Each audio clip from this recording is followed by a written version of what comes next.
Is your favorite NFL team down bad enough to call up Andrew Luck? We got all of that and much more on today's episode of Locked On NFL. You are Locked On NFL, your daily NFL podcast. Part of the Locked On Podcast Network, your team every day.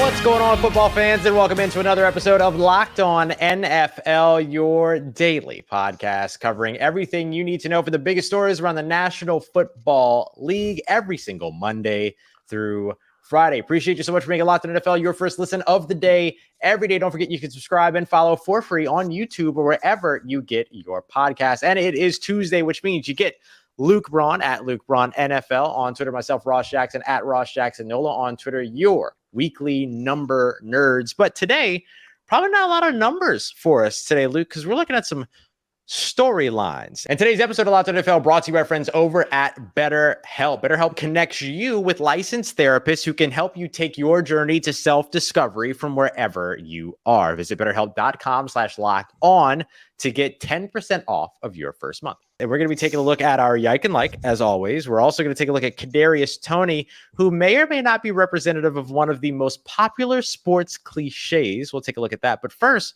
we want to start off with Andrew Luck. Yes, it's 2023, and Andrew Luck is back in the news because a team was down bad enough to call him, apparently. Allegedly, right? Allegedly. We don't know for sure. So the whispers out there are that the Washington Commanders might have reached out to Andrew Luck in an attempt to try to get him to come out of retirement and be their next starting quarterback. Now, this, of course, was met with Jim Irsay of the Locked On Colts, of the Indianapolis Colts. Check out Locked On Colts. Jake Arthur, Zach Hicks, do a great job. Of the Indianapolis Colts, saying that would be tampering. Coming out, hey, that would be a tampering thing. But I mean, what's your feel on this? Yes, real quick, please. We should credit John Keim at ESPN. Yes, is the scooper there.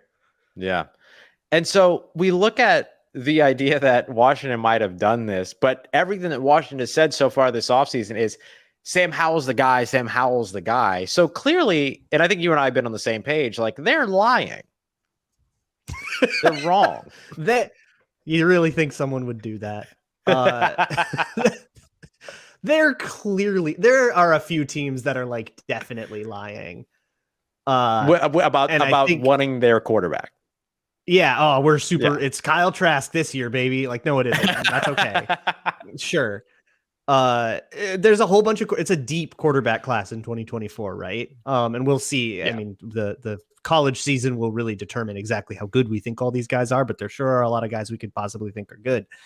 So they're lining up to take one in 2024. I think that's obvious. And I think if they did call Andrew Luck, Jim Irsay is right. That's against the rules. You're not allowed to do that.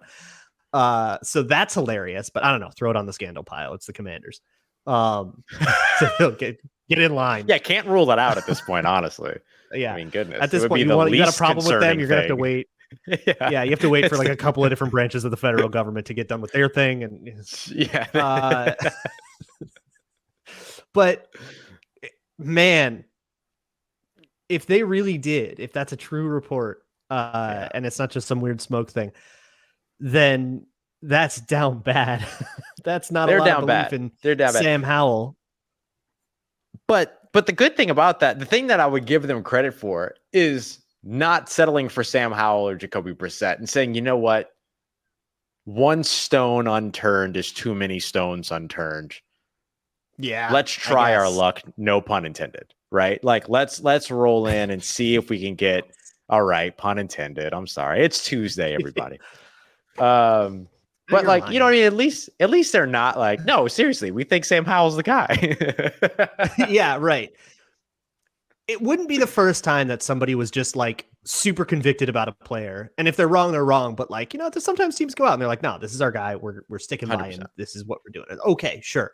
But yeah, it's like that's down bad. Like Andrew Luck has not played in 4 years. That's right. Down bad. So who else is down that bad? Wait. I have a quick question. Okay. If you're Sam Howell in this situation, Oh, no. is this just the worst? like, What do you think Sam Howell has been told?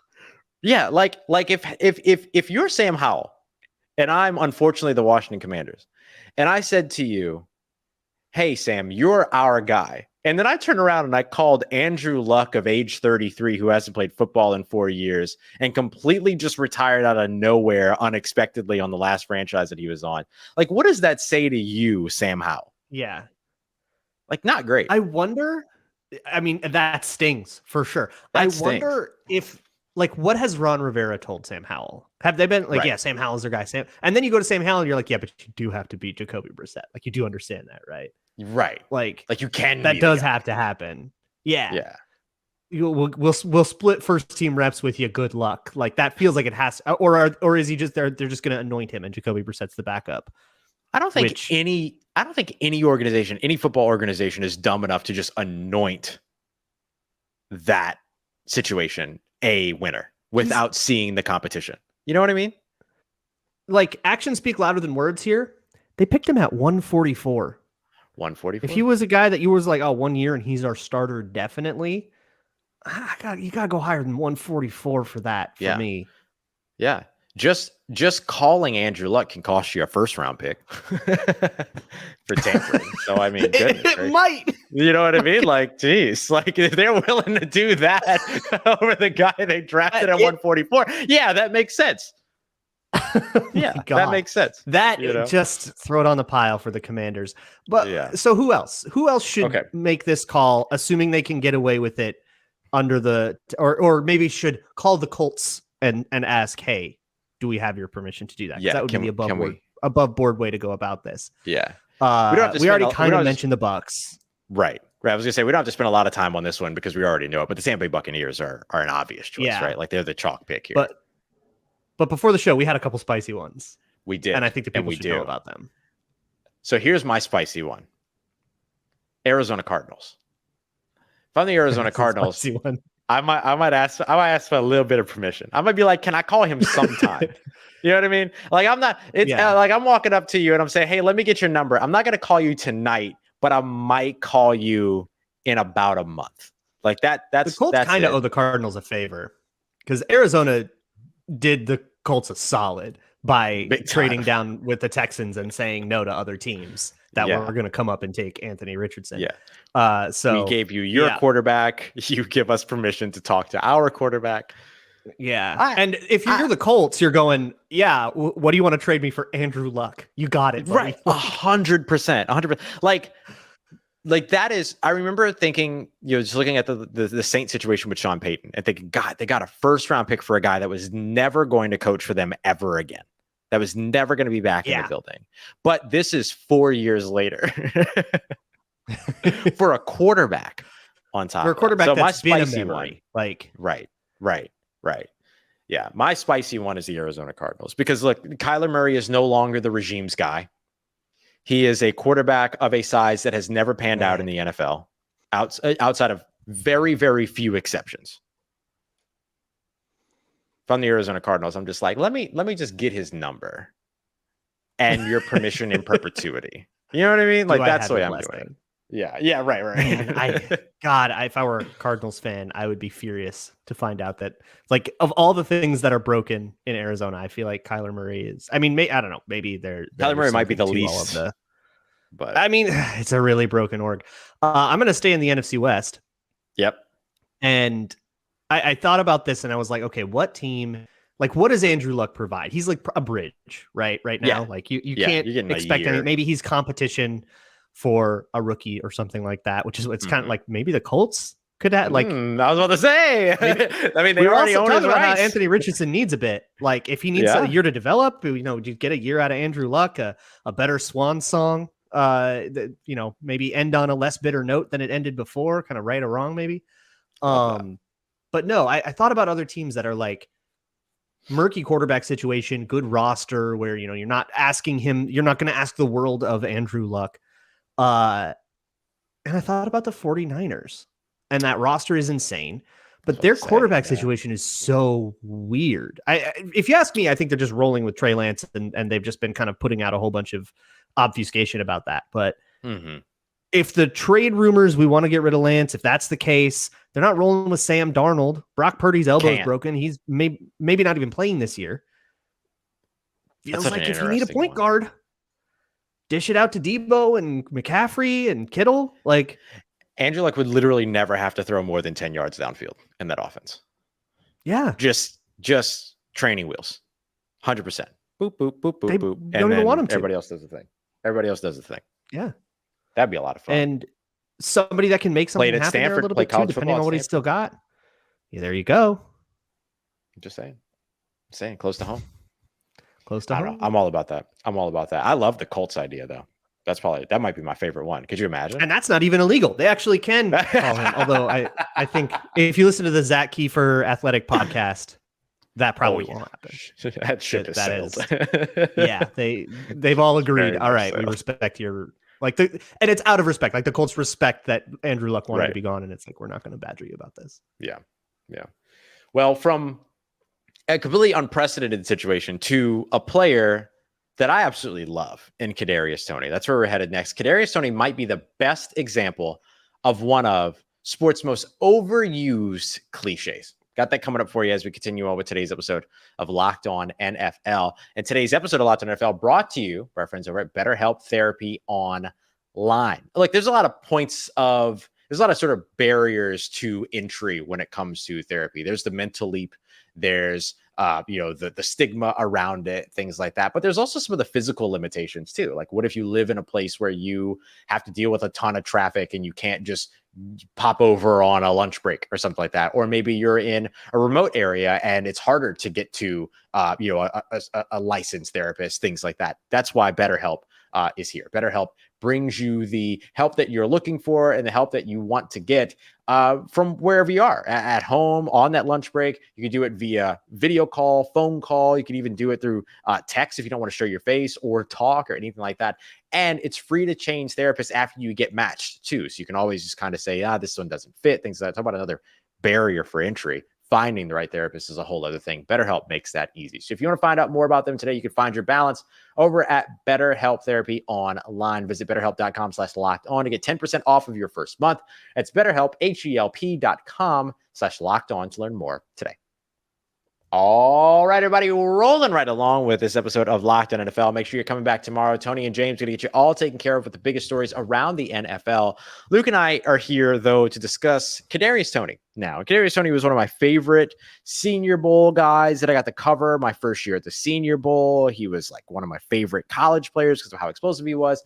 Showed up with the New York Giants, quickly kind of started to build that tag of toxicity. He was a guy that, there was a lot of issues with him with meetings and showing up late and questions about dedication, all these other things. And there was a moment in time where we weren't sure he was going to pan out, make it in the NFL at all. Now, all of a sudden, he could be the best example for one of sports' biggest cliches. And Luke, that cliche is just needs a change of scenery. How many times have you heard that? Oh, we should especially constantly. Oh my goodness, especially the fans. Like when somebody's upset in a different environment, every other team's fan base thinks we can fix that player. Just right, because every fan base is like, well, but our organization is really the place different that will nurture, not that other toxic place. They're clearly inferior to my favorite team. Yeah, right. Yes, but Kadarius Toney goes to the New York Giants to being in this explosive, fun, Patrick Mahomes-led Super Bowl winning offense with the Kansas City Chiefs. And the Kansas City Chiefs brass is saying, hey, this guy has no ceiling in this offense, could be our wide receiver one in 2023. He actually benefited from a change of scenery, and it's kind of cool to see. I'm not going to lie. It's pretty dope. Yeah, and there can be times where it's like a true mental health thing. Like there's one that I was closer to, which is Stephon Diggs. Stephon Diggs was having by his own telling of it, he was struggling with his mental health when he was in Minnesota, and that sort of hard reset of Buffalo was kind of exactly what he needed, and things worked out really well there. And that, kind of thing doesn't really reflect poorly on Minnesota. Just like now the Vikings have Jalen Reagor, who that's all that's all anybody talked about when the Vikings traded for him, where he just had this kind of stink on him, where everybody was just so upset that he was a first round pick and they took him in front of Jefferson. And he was just like, everybody hated his guts no matter where he went. And he just needed to be away from it. That has nothing to do with the Eagles, maybe something to do with Eagles fans, but Eagles media, Philly media. But that's not a reflection on either organization. It's just kind of, sometimes a guy needs a reset. But like with Reagor and with Diggs, these guys were no better or worse than they were in the other place. They continued to play at about the same level. Great asset for Buffalo, was a great asset here. Great asset, or a sort of rotational guy in Philly is a rotational guy in Minnesota, and it's just a little bit more acceptable for him in Minnesota because we only paid for a rotational guy, whereas they spent the first round pick on it. Like that's the kind of thing I hear when I change of scenery. I'm looking for, okay, is there like a reason? But then you hear it so many times with anybody that's like, anytime you trade for like a bust, that is really like a first round player that did not pan out. It's like, oh, he just needs a change of scenery. He just needs to be somewhere where he's truly appreciated. It's like, man, a couple of years ago, those guys were ready to, they had him high enough on the board to take him the first round. And now nobody believes in him again. Like, oh, he's just doubted, really.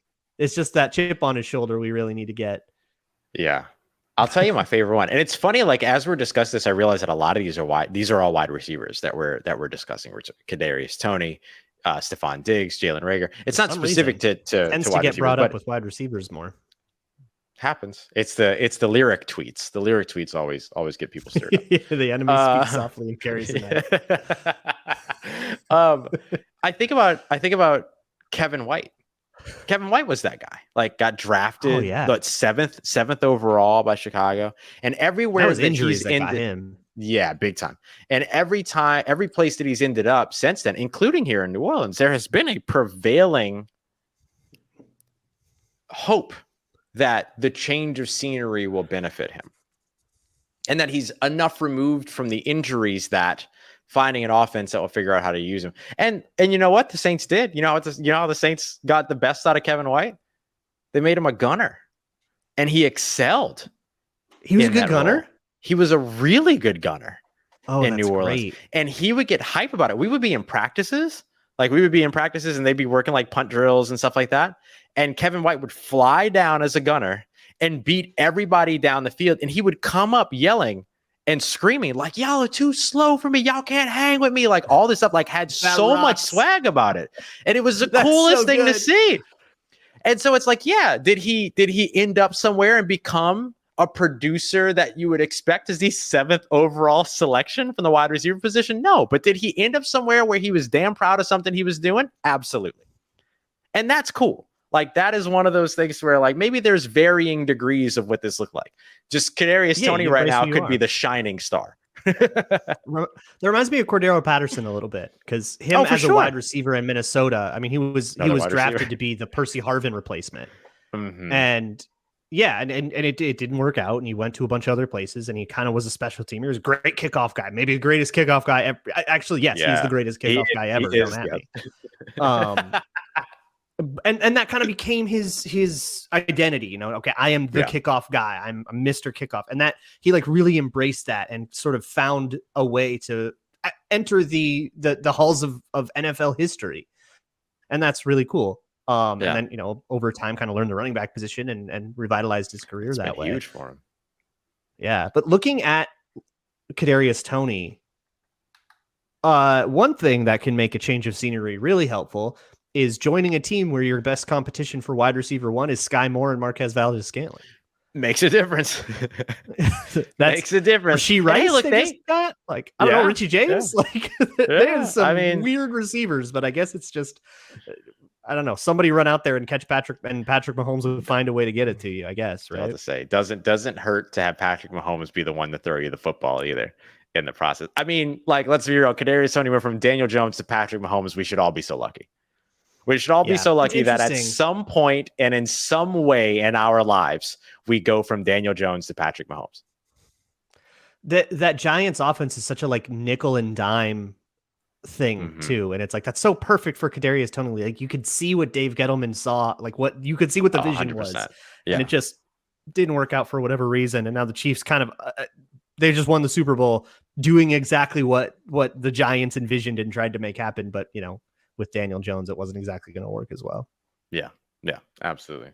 So we'll see. We'll see what happens with Kadarius Toney. Is he wide receiver 1 this season? We'll figure it out. Locked on Chiefs, of course. We'll be talking all about Kadarius Toney and everything going on with the Chiefs. Make sure you go and check out Ryan Tracy and Chris Clark there.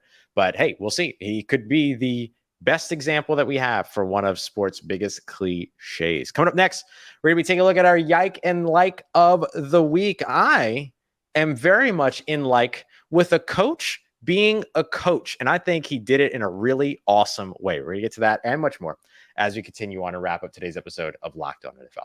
All right, everybody, wrapping up today's episode of Locked On NFL. It's Luke and I. It's Tuesday. You know what that means. It's Yike and Like time. We took a break during the NFL draft from this segment, but had to make sure that we came back to a favorite here for the show. And so we're going to go Yike and Like. Should we start positive today, Luke? Or do we want to start negative and end on a high I say we note? Let's start with the yikes so that we can leave everybody with a cleansed palate and some wholesome content. That. I like that. I'll lead us off with yikes just because mine's quick. It's still the Washington Commanders and their quarterback situation. Like that hasn't changed. That hasn't changed in the last 20 minutes. Like I still look at Washington and go, yike. Like there is no solace here at all when it comes to their quarterback position, unless Sam Howell balls out. You're just looking at 2024, yeah, sometimes, man. Like if you're a Commanders fan, I don't know how they can expect you to want to buy a ticket. I don't know. They don't like. Why do they deserve it?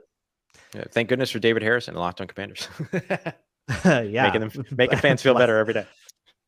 Godspeed to him. My yike is a little more serious. We're going over to the NHL. Okay, there can never be a good. Settlement in a scandal. Yeah, when I have to go to another sport, that means it's big. There was a settlement in something that has been ongoing. So I'm very late. I'm not exactly breaking anything here, but it's back in the news because there was a settlement. The Chicago Blackhawks have had a lawsuit going on with one of their former players, Kyle Beach, over a sexual assault that happened with an assistant coach that the Blackhawks essentially like downplayed and tried to keep under wraps until like the season was over. No. And the lawsuit forced an independent investigation that confirmed Beach's claims. The upper management ignored his complaints until after the team, and it was during a Stanley Cup winning season. So it was like after the whole playoffs and everything, then they went into it, and very clearly, it's not exactly as seriously as you should take that kind of thing. Right. They reached a settlement, so hopefully Beach got what he wanted out of that. But it is not a great look for the Chicago Blackhawks. If ever there were a thing that is deserving of a yike, that is it. It's just not the way you want your team to be. If you're a fan of the Blackhawks, how can they expect the unwavering support and the emotional investment that a fan of a sports team usually gives by default? How can they ask for that? Yeah. Oh, sorry. I've had this stank face on the whole time because that's rough. And like, I did that thing too, where I furrowed my brow so much that my forehead looked like a pack of hot dogs. Like that was happening to me and everything too. Or was getting like, that's terrible. I see why you wanted to end on the likes and the high. Didn't want to end on that. When I say that's terrible, I mean that situation's terrible. Not that you selected that, you talked about that. Important that we talk about this, but terrible that it happened. Yeah. It's something that shouldn't be swept under the rug, which apparently was at a certain point the goal of the Chicago Blackhawks. Yeah, clearly. Yike. All right, well, let's turn the page to likes. I'll go with my Let's get a little tonal whiplash in there. And, we're out here. My neck hurts. All right, I'm gonna talk about this coach situation. So this kind of goes back and forth. There's a little bit of setup to this, but my like of the week is Robert Saleh, just in general. New York Jets head coach, former defensive coordinator of the San Francisco 49ers. He was like a beloved guy, all this other stuff. As often seems to be the case right now with San Francisco defensive coordinators, DeMeco Ryans, for instance, all these guys, like they come out and they're the darlings of the NFL coaching search. And here's why. So on Friday, Robert Saleh did press conferences during like mini camps and things like that. And he was asked about the offensive line. And in the midst of answering questions about the offensive line, he says, we're going to play our best five, and quote, so you can assume that AVT, Elijah Vera Tucker, who was a draft pick from just a few years ago, is the best right guard. I'll say that. At left guard, he points out Laken Tomlinson. And then at center and both tackles, it's going to be a really cool competition along the entire offensive line. So basically what he's saying is that both tackle spots are open. The center spot is open. Competition in training camp is going to be awesome. I'm a coach. Rah, rah, rah. Let's go. Well, that was Friday. Saturday morning, Mekhi Becton tweets out, the offensive lineman for the New York Jets, who, bear in mind, also had just recently had his fifth-year option declined, as many offensive linemen around the NFL did. Just had his fifth-year option declined earlier on the Monday of that week. He tweets out, quote, and in between each of these, this is in all caps, and in between each of these words is a period. So he says, I am a left tackle. Exclamation point, exclamation point, exclamation point, exclamation point. Luke, Robert Saleh spoke with reporters again. This is per NFL.com, right? Robert Saleh spoke with reporters again on Saturday. It was asked for his response to the offensive lineman's feelings about where he should play. And Robert Saleh said, go earn left tackle. I love it. Oh boy. I love it. He straight up said, that's cool. Earn it. Prove it. Show me. That's exactly the way I would want my head coach to respond. Because I would never do what Mekhi Becton did. I'm too much of a wuss, if I'm being honest. I'm too afraid of my job, losing my job. So I would never do that. But Mekhi Becton did it. And if I was Mekhi Becton's teammate, the way that Robert Saleh responded of saying, sure, prove it, is exactly the way I would want that head coach to respond. I think that's dope. Yeah. Who is he competing against for that job? Nobody. You hear that. You know what I mean? As that person, as the other left tackle going, wait, I can win. Oh, yeah, that's fair. That's a good point. That's a good point. He's like, hold on, wait, you're saying there's a chance? Oh, Dwayne Brown. Dwayne Brown. Yeah, that's true. I mean, look, that's not over with. And they took a guy in the fourth round. Mm-hmm. So there's opportunity there for him to be usurped, or not necessarily usurped, but maybe moved to the opposite side of the offensive line or something like that. Like they could move him to the right side and whatever. So there's opportunity there. It's just, it's good. It's good. I love that. I love that a lot. So that's my like. Robert Saleh being a G at head coach. My like goes to a team that has been in desperate need of some good PR the last couple of years in the Cleveland Browns. It's a little bit like, putting a new paint job on a burned down opium den, but they have some new logos. Nice. We can enjoy. Or they have. So I like that they're crowdsourcing it a little bit. They have some fan submitted ones. They have 5 finalists, and they are having fans vote on the new logo. But I'm going to be honest, I'm looking at all 5 of these, and I think they all work on some level or another. It's pretty cool.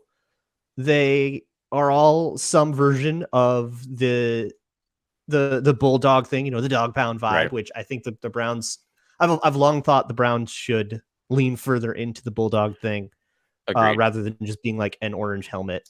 Or the elf, the random elf that they put at the elf midfield. There's a history to the elf that I can't remember. But yeah, don't let me be insulting. I apologize. I just don't know that history, and that's my own fault. The Cleveland Browns fans, that is my fault. That is not your fault. That's all me.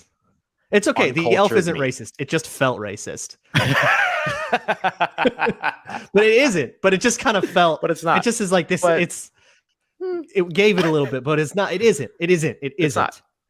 Yes. But no, these logos are cute. There's a couple that look a little bit too, like the dog looks too cute. Like it's a little bit too much like a puppy. Oh, the puppy one. But there's a few.